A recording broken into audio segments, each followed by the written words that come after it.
మన రక్షకుడు యేసు ప్రభు నామంలో మీ అందరికి కూడా ప్రత్యేకమైన వందనాలు తెలియజేసుకుంటున్నాం. ప్రియమైన దేవుని బిడ్డలారా, మరొక తరుణము, మరొక పునర్ధాన దినము దేవాది దేవుడు మీ అందరితో కూడా మాట్లాడటకు, నాతో మాట్లాడటకు, ఆయన ఇచ్చిన ఈ కృప, ఆయన ఇచ్చిన ఈ తరుణాన్ని బట్టి ప్రభు వారికి కృతజ్ఞతలు చెల్లించుకుంటూ, గతించిన వారం నుండి వారం వరకు తన కాపుదల, తన కృపని ప్రభువారు మనకి ఇచ్చినందుకు ప్రభువారికి కృతజ్ఞతలు చెల్లించాలి. 91వ కీర్తనలో ఒక మాట ఉంటుంది, ఏ అపాయం కూడా మనకు కలగకుండా, నీ గుడారముకి ఏ తెగులు కూడా రాకుండా తన కాపుదలిస్తున్నాం. తన దూతల్ని ఆజ్ఞాపించి మనకి రాయి తగలకుండా వారు తమ చేతుల మీద ఎత్తు పట్టుకుంటారట. మనకి ప్రియమైన దేవుని బిడ్డలారా, మనందరం ప్రార్థించేవారుగా, దేవుణ్ణి స్తుతించేవారుగా, మనం ఆరాధించేవారుగా ఉంటే మనల్ని, మన కుటుంబాలని ప్రభువారు ఏం చేస్తారు? ఏ అపాయం కూడా మనకు రాకుండా, మన గుడారాలకి ఏ తెగులు కూడా సమీపించకుండా ఆయన కాపుదలిస్తాడు. అట్టి దేవుడుగా మనకున్నాడు. మనకట రాయి కూడా తగలకుండా దేవదూతలను పంపిస్తాడు. తన చేతుల మీద ఎత్తి పట్టుకుంటారట. మనకి ఎంత గొప్ప ధన్యత! మనం ప్రార్థించేవారుగా, స్తుతించేవారుగా ఉంటే దేవుడు కాపుదల అట్టి విధంగా ఉంటుంది. అలా ఉండాలని దేవుడు ఆశిస్తున్నాడు. నువ్వు నేను కూడా ఆ విధంగా ఉందాం. మంచిది. ఈ దిన లేఖన భాగాన్ని మీకు చదివి వినిపిస్తున్నాను. ప్రియమైన దేవుని బిడ్డలారా, బైబిల్ గ్రంథాల మీద ఉంటే తెరిచి చూడవలసిందిగా కోరుకుంటూ 1వ దినవృత్తాంత గ్రంథము 17వ అధ్యాయము 1-2 వచనాలు మీకు చదివి వినిపిస్తున్నాను. దావీదు తన ఇంటి నుండిన ప్రవక్త అయిన నాతాన్ను పిలిపించి, నేను దేవదారు మానులతో కట్టబడిన నగరంలో నివాసం చేయుచున్నాను. యెహోవా నిబంధన మందసము తెరచాటునున్నదని చెప్పగా, నాతాను, దేవుడు నీకు తోడై ఉన్నాడు, నీ హృదయమందున్నదంతయు చేయమని దావీదుతో అనెను. ప్రియమైన దేవుడి బిడ్డలారా, ఈ లేఖన భాగం అనేక మార్లు మనం చదివి ఉంటాం, ధ్యానించుంటాం, దైవజనుల ద్వారా ఆ మాటలు వినే ఉంటాం. మంచిది. ప్రియమైన దేవుని బిడ్డలారా, ఈ దినము దేవాది దేవుడు మనతో మాట్లాడబోతున్న మాటలేమో ధ్యానిద్దాం. ఎవరెవరితో ఇక్కడ మాట్లాడుతున్నారంటే, దావీదు ప్రవక్త అయిన నాతాన్ని పిలిపించి ఏమంటున్నాడు? నేను దేవదారు మానులతో కట్టబడిన నగరంలో నేను నివాసం చేస్తున్నాను. నా దేవుడు ఎక్కడున్నాడు? గుడారాల్లో ఉన్నాడు. చూడండి, దావీదు ఒక మహారాజు, మంచి స్థానం దేవుడు ఇచ్చాడు, మంచి అధికారిగా ఆయన ఉన్నాడు, గొప్ప రాజుగా ఆయన ఉన్నాడు. ఆయన ఆ రాజ్యత్వం చూసి, లేదా ఆ యొక్క వీరత్వం చూసి అనేక రాజులు దావీదు ఎదుట దాసులైపోయారంట. ఆ కాలంలో ఆయన ఏ రాజ్యానికి వెళ్తే ఆ రాజ్యము జయించేవాడు. దేవుడు ఆయనకు తోడుగా ఉండేవాడు. నిత్యము నీకు జయాన్ని ఇస్తానంటాడు ఆయన. దేవాది దేవుణ్ణి ప్రార్థించేవాడు, యుద్ధానికి వెళ్ళేవాడు, యుద్ధాల్లో ఆయనకి విజయం వచ్చేది. ప్రతి రాజ్యాన్ని కూడా ఆ జయించేవాడిగా ఉండేవాడు. జయిస్తుండగా అనేక రాజులు దావీదుని చూసి ఇష్టపడ్డారంట. దావీదు మాట్లాడితే ఇష్టపడతారు చాలామంది. సౌలు రాజైన తన కుమారుడు యోనాతాను దావీదుతో మాట్లాడుతుండగా ఆయన స్నేహం అయిపోయాడంట. దావీదు మాటలు అంత స్నేహంగా ఉంటాయి. ఈ దినం మనం మాట్లాడుతుంటే అవతల ఉన్నవారు మనకు స్నేహపూర్వకంగా సంబంధం కలుపుకొని, లేదా ఆనందిస్తున్నారా మన మాటలు బట్టి, సంతోషిస్తున్నారా, దేవుణ్ణి మహింపరుస్తున్నారా మన మాటలు బట్టి? ఎంత గొప్ప మాట్లాడతాడు, ఎంత మంచి మాట్లాడతాడు దేవుడి కొరకు. దేవుడికి ఎంత ఇష్టడుగా ఉంటాడు. ఆయన మాట్లాడితే నాకు చాలా ఆనందంగా ఉంటుంది అని మనం మాటలు బట్టి ఇష్టపడుతున్నారా? అలాగా ఒక రాజు ఇష్టపడ్డాడు. తూరు రాజు అనే హీరాము దావీదుని ఇష్టపడి ఏం చేశాడు? ఒక మంచి నగరాన్ని కట్టాడు.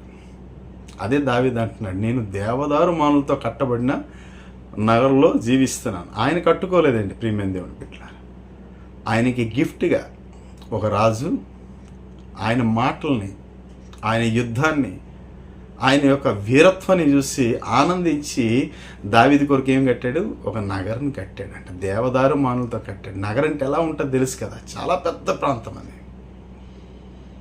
అంత గొప్ప నగరంలో జీవిస్తుండగా దావీదుకు ఒక ఆలోచన వచ్చింది. ఇంత గొప్ప ఇంట్లో ఉంటున్నాను నేను, ఇంత అందమైన ఇంట్లో ఉంటున్నాను నేను, ఇంత గొప్ప నగరంలో నేను ఉంటున్నాను, నా దేవుడు ఏంటి గుడారాల్లో ఉంటాడు? నన్ను హెచ్చించినవాడు, నన్ను రాజుగా ఉంచినవాడు, నన్ను మహారాజుగా ఉంచినవాడు, వీరుడుగా ఉంచినవాడు, ఆయన గుడారాల్లో ఉండవేంటి? ఆయన కొరకు నేను గొప్ప ఆలయం కట్టాలి. ఎందుకంటే మందస్సం కోసం ఎంత ప్రార్థన చేసి, ఎంత శ్రమపడి కిరియత్ అర్బా ప్రాంతంలో ఉన్న ఆ యొక్క దేవుని మందసాన్ని 20 సంవత్సరాలుగా ప్రార్థన లేదు, ఆరాధన లేదు, స్తుతి లేదు, ఆ నిబంధన మందసాన్ని తీసుకొని దావీదు పురము తన పురానికి తీసుకొని వచ్చాడు.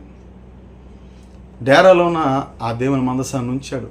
అనుదినం ఆరాధన జరుగుతుంది, ప్రార్థన జరుగుతుంది. కానీ ఆయనకి ఆలోచన ఏంటంటే, గొర్రెల కాపురనైన నన్ను లేవనెత్తి ఏ యోగ్యత లేని నాకు రాజుగా నిలబెట్టాడు దేవుడు.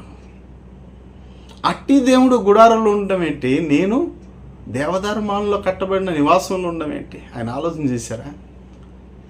అట్టి హృదయం మనకు ఉందా?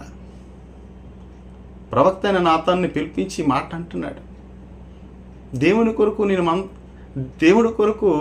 నేను ఒక ఆలయం కట్టాలి, అది గొప్ప ఆలయం అయి ఉండాలి, నేను నివసిస్తున్న ఈ నగరం కన్నా గొప్ప నగరం అయి ఉండాలి. అట్టి ఆలోచన నాకు వచ్చింది నాతాను అని తెలియజేయగానే ప్రవక్త అయిన నాతాన్ అంటాడు, నీ హృదయంలో ఏమనిపిస్తుందో ఆ ప్రకారం ఇచ్చే. దావీదు అది నిర్ణయించుకున్నప్పుడు నాతానికి దేవాది దేవుడు దర్శనమిచ్చి ఈ మాట పలుకుతున్నాడు. దావీదు మంచి హృదయంతో ఆలోచించాడు, మంచిదే. కానీ దావీదు నా కొరకు ఆలయం కట్టలేడు, తన కుమారుని ద్వారా నేను కట్టించుకుంటాను ఆలయం. మాత్రం ఇట్టి మనస్సు ఆయనలో ఉంది, ఇంత మంచి మనస్సు, యథార్థమైన మనస్సు, నా తట్టు తిరిగి నేను మంచి స్థాయిలో ఉన్న ఆ స్థాయిలో నిలబడి కూడా నా కొరకు ఆలోచించాడు దావీదు. ఎంత మంచి హృదయం దావీదుకి. నాతాను నా సేవకుడైన దావీదుతో నువ్వు తెలియజేయి, గొర్రెల కాపురగా ఉన్న నీవు గొర్రెల దొడ్డులో నుండి నీది తెచ్చి రాజుగా నా ప్రజల మీద నీకు రాజుగా నిలబెట్టాను. ఎవరికి లేనంటూ గొప్ప నేరు నీకు ఇచ్చాను, లేదా ఘనతను నీకు ఇచ్చాను. నీ ముందు ఎవరు కూడా నిలవకుండా నిర్మూలం చేశాను. ముందు ఉన్న రాజులు నా కృప తీసివేసినట్లుగా నా కృప నీ పట్ల నేను తీసివేయలేదు.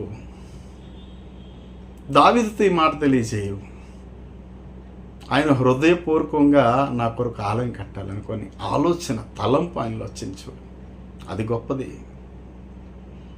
నాతాను ఇంతవరకు నేను చూసుకుంటే ఇశ్రాయేలుకి నాటి నుండి నేటి వరకు నేను రక్షించుకొని వచ్చాను. ఐగుప్తు దేశం నుండి కానాను దేశానికి తీసుకుని వచ్చాను. దాని తర్వాత న్యాయాధిపతులు వచ్చారు, ప్రవక్తలు వచ్చారు, సౌలు రాజు వచ్చాడు. ఎవరితోనైనా నేను ఒక్కసారి కూడా ఈ మాట పలకలేదు, అయ్యా దేవదారు మానులతో నా కొరకు ఆలయం కట్టండి. నేను ఎవరికైనా అడిగానా? ఎవరికి అడగలేదు. నా సేవకుడైన దావీదు మంచి మనసుతో నా కొరకు ఆలోచించారు. ఇశ్రాయేలు కొరకు నేను గొప్ప కార్యాలు చేశాను, అద్భుతాలు చేశాను, వాళ్ళని రక్షించాను, వాళ్ళని నిలబెట్టాను, వారికి స్థానాన్ని ఇచ్చాను, పాలు తేనెలు ప్రవహించే దేశాన్ని ఇచ్చాను, న్యాయాధిపతులుగా ఉంచాను. వారందరూ వాళ్ళకి ఇచ్చిన కృప గొప్పది. కానీ నా కొరకు ఎవరు కూడా ఆలోచించలే. నా మందసాన్ని ఎక్కడో పెట్టారు, నా మందస్సంలో నా యొక్క ప్రభావం ఉంటుందని, నా మహిమ ఉంటుందని వారికి చెప్పినా కూడా ఎన్నడూ కూడా నన్ను ఆరాధించలేదు, స్తుతించలేదు. ఒక యుద్ధంలో ఒక సోల్జర్ని వాడుకున్నట్లుగా, లేదా ఆ మందసాన్ని తీసుకెళ్తే మనకు విజయాన్ని వస్తుందని తీసుకుని వెళ్ళారు. కానీ ఏ రోజు నన్ను ఆరాధించలేదు, ఏ రోజు నన్ను స్తుతించలేదు, పూర్ణ హృదయంతో నన్ను మహింపరచలేదు, నా బిడ్డలైన వారిని నేను రక్షించుకొని వచ్చాను. ఎవరు నా తట్టు ఆలోచించలేదు. నా కొరకు మందిరం కట్టాలని నేను అడగలేదు, వారు కూడా ఆలోచించలేడు. అట్టి మనస్తత్వం కలిగి ఆ ప్రజలందరూ జీవిస్తున్నారు. ఈ దినం కూడా దేవుడు చేసిన మేలు, దేవుడు చేసిన కృప, దేవుడు ఇచ్చిన ఆరోగ్యము, దేవుడు ఇచ్చిన ఆ యొక్క సమస్యలని తీసి ఆనందాన్ని ఇచ్చారు మనకి. అట్టి కృపను బట్టి దేవుణ్ణి మనము హృదయపూర్వకంగా ఆరాధించలేకపోతున్నాం, స్తుతించలేకపోతున్నాం. దేవునికి ఎప్పుడు కూడా మన యొక్క సమస్యలు, మన యొక్క బాధలు, మనకున్న ఇబ్బందులు, మన కుటుంబం, మన బిజినెస్, మన సమస్యలే ప్రభు పాదసంలో పెడుతున్నాం. కానీ ప్రభు నామాన్ని ప్రకటించాలి. ప్రభు కొరకు నేను ఈ దినం ఏం చేశాను, ప్రభు కొరకు ఈ దినం నేను ఎంతగా వాక్యాన్ని ధ్యానించాను, ఎంతమందికి వాక్యాన్ని వివరించాను, ఎంతమంది కొరకు దేవుడిలో నడుపుటకు నేను ప్రార్థన చేశాను, ఎంత మంచి గొప్ప కార్యం చేశాను దేవుడు ఇష్టపడేలాగా, ఈ దేవుడు నచ్చుకునే వాళ్ళగా.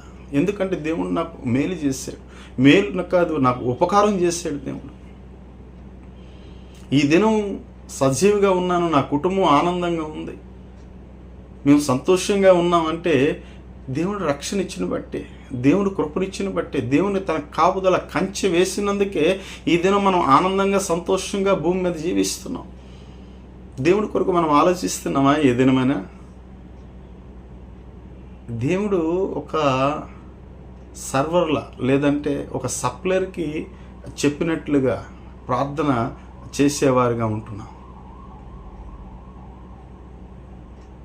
క్రైస్తవ బిడ్డలమైన మనము దేవుణ్ణి ఎలా వాడుకుంటున్నామంటే మన సమస్యలు చెప్తున్నాం. ఎప్పుడు ప్రభువా నా కష్టాలు తీర్చు, నా వ్యాధిని బాగు చేయి, నా కూతుర్ని బాగు చేయి, లేదా నా కొడుకుని బాగు చేయి, నాకున్న బిజినెస్ చాలడం లేదు, నాకున్న ఇల్లు చాలడం లేదు, ఏదో ఒకటి ప్రభువారికి సమస్యలు చెప్పుకున్నట్టుగా మనం ఉంటాం. ప్రభుకి ఒక సమస్య ఉంది, అది తీర్చగలిసే వారము మనమే. ప్రియమైన దేవుని బిడ్డలారా, మనం ఎలాంటి ఆలోచిస్తున్నామని దేవుడు మన తట్టు చూస్తాడు ఎప్పుడు కూడా. అలా ఆలోచిస్తున్నాం మనం. ఏ దినమైనా దేవుని కొరకు, తన హృదయం కొరకు ఆనందం కలిగించాలి. దేవుని కొరకు ఎంతవరకు మనం వెళ్తున్నాం, దేవునికి ఎంతగా మనం సంతోషపెట్టగలుగుతున్నాం. ప్రభువా, నీ నామాన్ని ప్రకటించగలిసిన నాకు శక్తినివ్వు. అయ్యా, ఇతరులు నశించిపోతున్నారు, వారి కొరకు ప్రార్థన చేసే నాకు శక్తినివ్వు. వాళ్ళ హృదయంలో వెళ్ళి నువ్వు మాట్లాడు, నువ్వు గొప్ప దేవుడువు కదా అని ఏ దినమైన ప్రభువుని సంతోషపెట్టగలిసే మాటలు, సంతోషపెట్టే కార్యాలు మనం చేస్తున్నామా? చేస్తే ప్రభు వారు ఆనందిస్తాడు, సంతోషిస్తాడు. మన సమస్యలు చెప్పుటే కాదు, దేవునికున్న సమస్యలు, నా బిడ్డలు నా నిమిత్తం ఎంతగా ఆశపడి జీవిస్తున్నారు, ఎంతగా ఆలోచించి జీవిస్తున్నారు ఈ లోకం మీద అని ప్రభు తన దృష్టి తన బిడ్డల పట్ల వస్తాడు. ఆయన చూస్తాడు, నీ ప్రవర్తన ఏంటి, ఎలా నడుచుకుంటున్నావు, ఎంతవరకు నా తట్టు తిరిగి నా బిడ్డలు ఉన్నారు అని ప్రభు వారు చూస్తారు. దావీదు మనసుని చూశాడు. నాతాన్తో దేవాది దేవుడు మాట్లాడుతున్నాడు.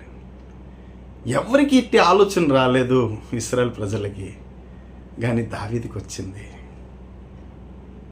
దావీదుని తెలియచేయి, నా సేవకుడైన దావీదుని తెలియచేయి, అతని సంతతిని అభివృద్ధి చేస్తాను, అతని సంతతిని ఆశీర్వదిస్తాను, వృద్ధాప్యం వరకు కూడా చక్కగా జీవిస్తాడు దావీదు, ఘనంగా జీవిస్తాడు దావీదు.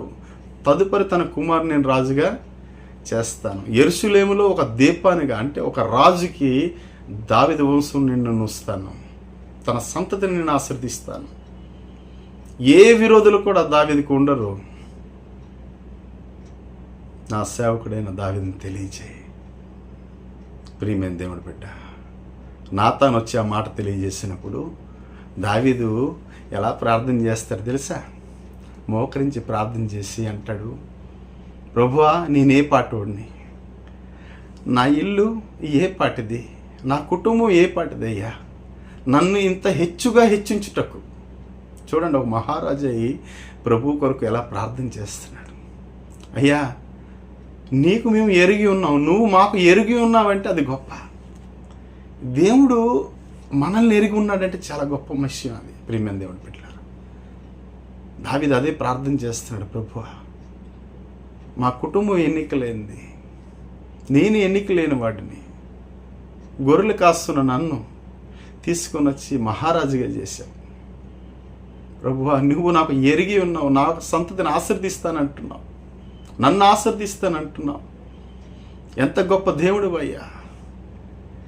నీ కొరకు నేను ఆలయం కట్టాలని నాకు ఆలోచన, ఆశ కలిగినప్పుడు ప్రభువా, నువ్వు ఆనందించే దేవుడుగా ఉన్నావని దావీదు సంతోషిస్తూ దేవుణ్ణి ప్రార్థిస్తున్నాడు. మనం ప్రార్థించగలుగుతున్నామా? దేవుడు చేస్తున్న మేళ్ళు, దేవుడు చేస్తున్న ఉపకారాలు ఆనందించి ప్రభువుని తిరిగి కృతజ్ఞతగా ప్రార్థన చేసినప్పుడు దేవుడు బహుగా ఆనందిస్తాడు. నా ప్రియమైన బిడ్డ, నా బిడ్డలు ఎలా ఉండాలి, ఈ విధంగా జీవించాలని దేవాది దేవుడు ఆనందిస్తాడు. అంతేకాదు ప్రియమైన దేవుని బిడ్డలారా, అదే గ్రంథంలో 22 అధ్యాయంలో 14 వచనంలో ఒక మాట ఉంటుంది. దావీదంట తన కష్ట స్థితిలో తనకు వచ్చిన సంపాదన అంతా కూడా దేవుని మందిరం కొరకు ఇచ్చాడు. ఏ ఒక్క రూపాయి ఉంచుకోలేదు. 2 లక్షల మనుగుల బంగారాన్ని ఇచ్చాడట, 10 కోట్ల మనుగులు గల వెండిని ఇచ్చాడట, తూచ సాక్ష్యం కానంత వెండిని, విస్తారమైన ఇనుముని, అమానుల్ని, రత్నాల్ని, రాళ్ళని ఇచ్చాడట. తన కష్టార్జితం అంతా కూడా దేని కొరకు ఇచ్చాడు? దేవుని మందిరం కొరకు ఇచ్చాడు. 29 అధ్యాయంలో అంటాడు, ఏ మనుషుడు కూడా స్థిరత్వంగా జీవించలేడు. స్థిరుడు కాదు ప్రభువా, నీ ఒక్కడవే స్థిరుడివి. నీ ఆలయం కట్టించుటే మాకున్న ఆనందం, లేదా మాకున్న తలంపు. నీ సేవ చేయుటయే, అనేక మంది ఆ మందిరానికి వచ్చి నిన్ను మహింపరచుటయే, నిన్ను కీర్తించుటయే మా యొక్క తలంపు. దావీదుకున్న తలంపు, దావీదుకున్న ఆలోచన, దావీదుకున్న యొక్క యథార్థత. ప్రియమైన దేవుని బిడ్డలారా, అట్టి ఆలోచన మనలో ఉందా? దేవుని సేవ కొరకు, దేవుని పని కొరకు అర్పించేవారుగా మనం ఉంటున్నామా? హృదయపూర్వకంగా తన కష్టార్జితం అంతా కూడా ప్రభు కొరకు పెట్టాడట. ఆయన పెట్టుట కాదు, అనేక మందికి దేవుని మాటలు చెప్పి ఆ ఆలయానికి కట్టుటకు అనేక మంది నడిచారు. ఆ దినంలో మనం ఉండగలుస్తున్నాం. ఆ విధంగా దేవుని సేవ చేయగలిసి, దేవుని సేవ కొరకు ధనాన్ని ఖర్చు పెట్టి మనకున్న దానిలో మనం ఇవ్వలేకపోతున్నాం. ఈ దినం దేవుని సేవ పరిచర్య నిమిత్తము సమస్తము కూడా ధారపోసాడు. మహారాజా అయ్యిండు కూడా. దేవుడు మంచి స్థానంలో ఉంటే, ఈ దినము గొప్ప స్థానంలో ఉంటే మనం ఆలోచించాం. మనకి ఎలాగ అనిపిస్తామంటే, మనకేం తక్కువ ఉంది?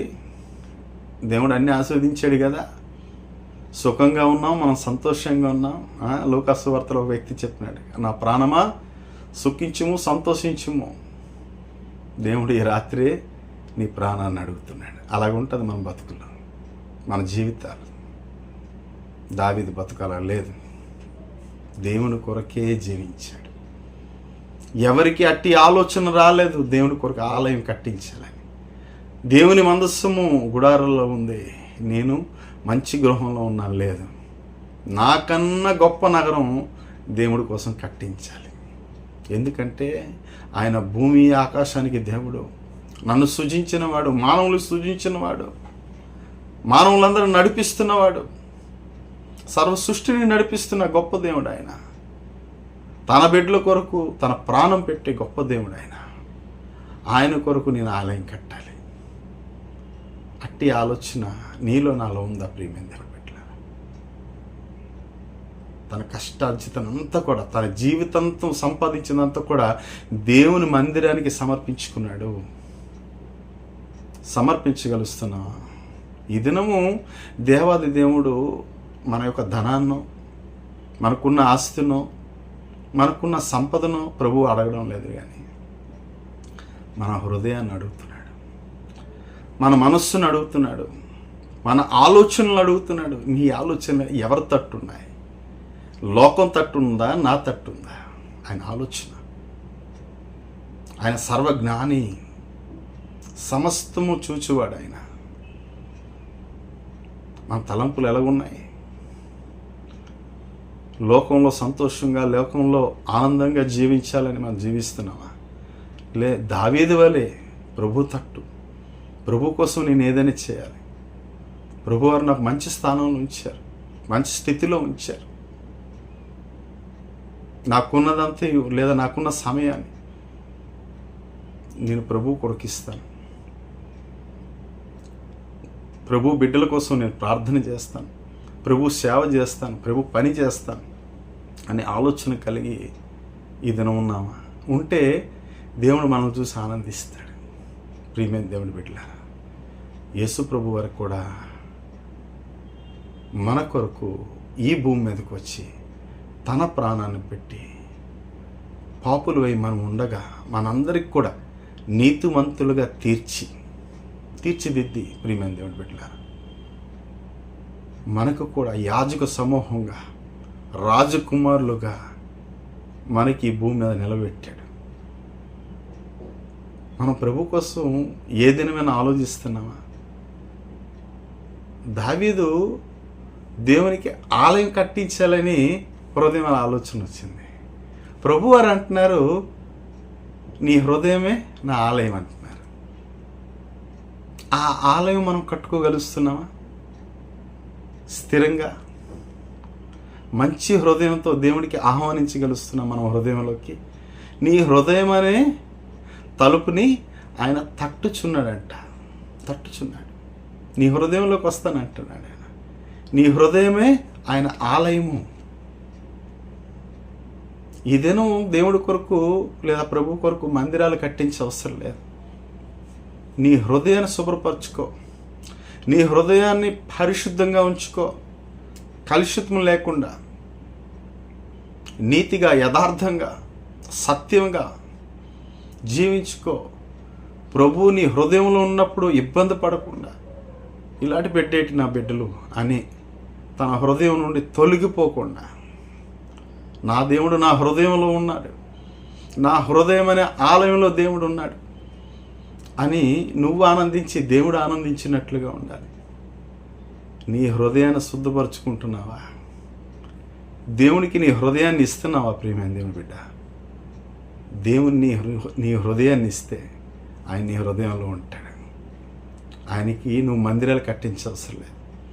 ఆయన కొరకు నీ ఆస్తిని ఇచ్చే అవసరం లేదు, నీ సంపదని ఇచ్చే అవసరం లేదు, నీ సుఖాన్ని ఇచ్చే అవసరం లేదు. ఆయన ఏమంటాడంటే, నీ హృదయం అనే ఆలయంలో నేను ఉంటాను, నాకు చోటు ఉందా అంటున్నాడు. చోటు ఇవ్వగలుగుతున్నావా?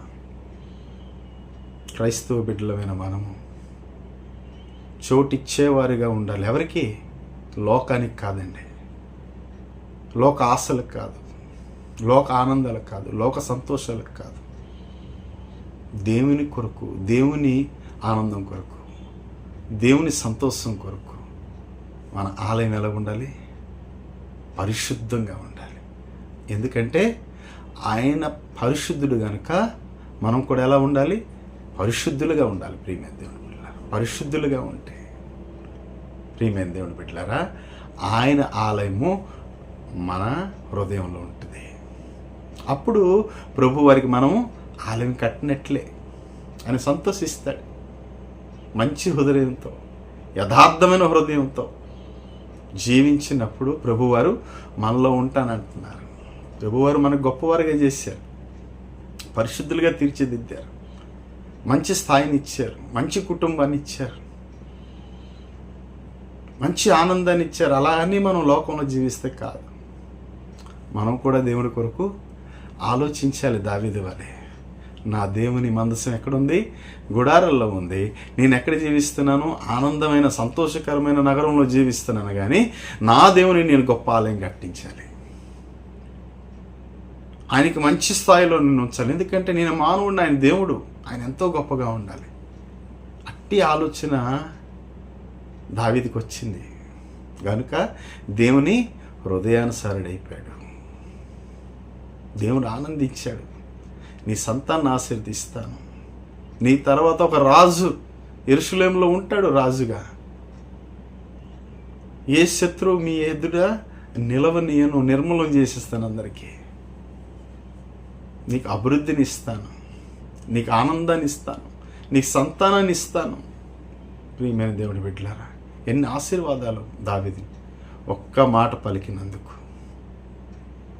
ఈ దినము అట్టి ఆలోచన, అట్టి మనస్తత్వం, అట్టి యథార్థత నీలో నాలో ఉంటే దావీదుని ఆశీర్వదించినట్లుగా నిన్ను నన్ను కూడా ఆశీర్వదిస్తాడు. నీ హృదయమైన ద్వారము తెరుస్తావా? పరిశుద్ధంగా వస్తావా? ప్రభు నీ హృదయంలోకి ఈ దినం రావాలనుకుంటున్నాడు. ప్రియమైన దేవుని బిడ్డలారా, దావీదు దేవుని కొరకు మందిరం కట్టాలని ఆలోచించుటే కాదు, దేవుని కొరకు మందిరం కట్టుటకు సర్వాన్ని సమర్పించుకున్నాడు. దావీదు ద్వారా ఆ పని అయింది. ఈ దినం నీ ద్వారా నా ద్వారా అవదా పని? ఆ కార్యం జరగదా? నిన్ను నన్ను బట్టి అనేక మంది విశ్వసించరా ప్రభువుని? అనేక మంది ప్రభువులను నువ్వు నేను నడిపించలేమా? మన హృదయాలు దేవుడికి ఇవ్వలేమా? దేవునికి సంతోషకరమైన ఆనందకరమైన జీవితాన్ని మనం దేవునికి చూపించలేమా? ప్రియమైన దేవుడి బిడ్డలారా, దేవుని సంతోషించినట్లుగా మనం ఉందాం. మన హృదయం అనే ఆలయం ప్రభువుకి ఇద్దాం, లోకానికి కాకుండా. అప్పుడు ప్రభు మన హృదయంలో ఉండాలని ఆశిస్తున్నాడు. అట్టి బిడ్డలుగా మనం అందరం ఉందాం. ప్రార్థన చేసుకుందాం. ప్రియమైన దేవుడి బిడ్డలారా, మహాపరిశుద్ధమైన ప్రభువా, ప్రేమ కలిగిన మా తండ్రి, దయ కలిగిన మా దేవా, మీకు స్తోత్రాలు. ఇంతవరకు మీ కాపుదల కృపనిచ్చినందుకు స్తోత్రం. దావీదు నిమిత్తం నాయన మంచి మాటలు ఈ దినం విన్నాం. నా ప్రభువా, నీకు మంచి ఆలయం కట్టించాలని ఆయన ప్రభువా తన హృదయం ముందు తలంచి ప్రవక్త అయిన నాతోని తెలియజేశాడు. ప్రభువా, అయ్యా దేవాన్ని మీరు మాట్లాడారు నా తండ్రి. అవును, ఎప్పుడు వరకు నాకు ఎవరు కూడా అట్టి ఆలయం కట్టించాలనే ఆలోచన రాలేదు. నా సేవకుడైన దావీదుకి వచ్చింది. నా దావీదుని నేను ఆశీర్వదిస్తాను, ఆయన సంతతిని ఆశీర్వదిస్తాను, యెరూషలేములో ఒక దీపాన్ని ఉంచుతాను. ప్రభువా, అయ్యా దావీదుకి ఆశీర్వదించినట్లుగా చూస్తున్న ప్రతి బిడ్డను మీరు ఆశీర్వదించి దీవించమని. అయ్యా, నీ బిడ్డలుగా మేము కూడా అట్టి విధంగా జీవించడానికి, అట్టి తలంపులు, అట్టి ఆలోచనలు మా హృదయమైన ఆలయంలో ప్రభు మిమ్మల్ని చోటిచ్చే బిడ్డలుగా మేము ఉండుటకు మా కృపను అనుగ్రహించి మీరే మహిమ పొందుకోమని యేసు పుణ్య నామములో చిన్న ప్రార్థనని వేడుకుంటున్నాను తండ్రి. ఆమేన్, ఆమేన్. దేవుడు మిమ్మల్ని అందరినీ ఆశీర్వదించి దీవించును గాక. ఆమేన్.